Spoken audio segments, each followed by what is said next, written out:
Between 1977 and 1998, one person sent over 10,000 letters to a small Ohio town, and no one has ever been caught. The record shows that Circleville, Ohio, population around 13,000, became the epicenter of what law enforcement would later classify as one of America's most prolific anonymous harassment campaigns. What started as a trickle of unsigned mail escalated into a flood. By the peak years, residents were receiving dozens of letters weekly. Some arrived with photographs, others contained threats. A few included details about the recipients' private lives that only a neighbor, or someone watching, could know. Exhibit 1, the volume itself. Police records document approximately 10,000 letters distributed across 2 decades. Not hundreds, not thousands, 10,000. The sender never missed a week for extended periods, no vacation, no illness, just relentless methodical output. Forensic analysis found no fingerprints, no saliva on stamps, no DNA evidence that could narrow the field. The letters were typed on various machines, postmarked from different locations, sometimes multiple towns in a single day. Exhibit 2, the content escalation. Early letters focused on local gossip, affairs, financial troubles, embarrassing rumors. They were cruel, invasive, but not overtly criminal. Then the tone shifted. Letters began naming specific targets. They accused local officials of corruption. They singled out business owners. And crucially, they included information that proved the writer had intimate knowledge of the town's inner workings. Someone was listening. Someone was watching. Someone wanted to be known, just not identified. The investigation consumed local police resources for over 2 decades. They interviewed hundreds of suspects.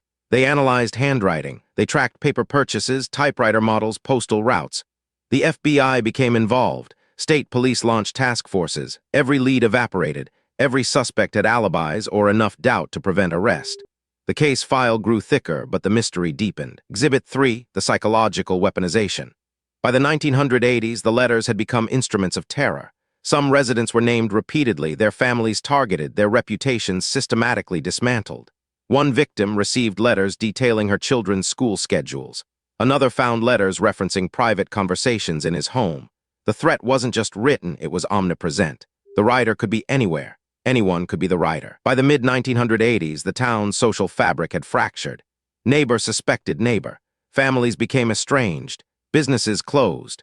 Some residents fled Circleville entirely, unable to endure the psychological weight of constant surveillance, real or imagined. The letters had achieved something rare.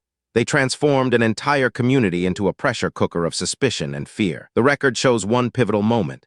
In 1994, a man named Paul Fresher, a local police sergeant, was arrested and charged with being the letter writer. The case seemed solved, except it wasn't. Fresher maintained his innocence. The evidence was circumstantial.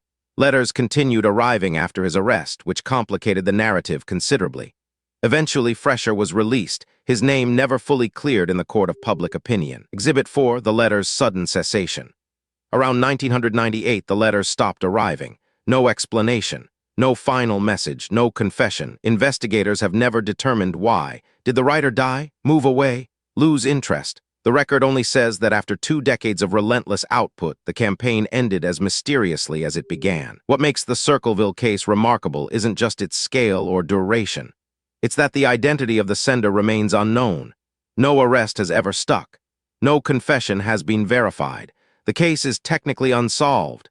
A 2-decade terror campaign executed with such precision that the perpetrator vanished without leaving a definitive forensic signature. Theories abound. Some investigators believe the writer was someone with access to local institutions, a postal worker, a government employee, someone with legitimate reasons to move through town unnoticed. Others argue the volume suggests a team.